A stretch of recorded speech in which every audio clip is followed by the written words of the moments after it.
Mi trabajo consiste en desarrollar los gráficos de la plataforma NeuroHome que estamos desarrollando en Fiban. Es una plataforma destinada a la neurorehabilitación de pacientes que han tenido daño cerebral, tanto cognitivo como motor.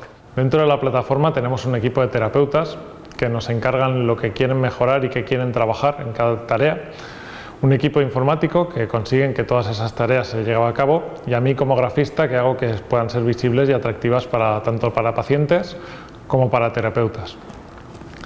En el primer momento el terapeuta nos cuenta de qué quiere trabajar y yo realizo una serie de bocetos, tanto a mano como en 3D, rápidos para que pueda orientarse un poco y decidir qué quiere exactamente.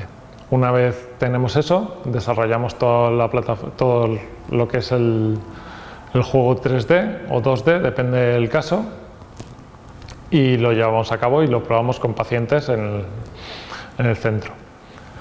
El trabajo lo conseguí a través de Fiban, que se puso en contacto con la escuela de SAT y nos trajo a varios alumnos a hacer una serie de entrevistas. Pasé varias entrevistas y empecé a trabajar aquí. Ahora mismo estoy realizando segundo de diseño gráfico de videojuegos en la escuela SAT y espero terminar el año que viene en tercero.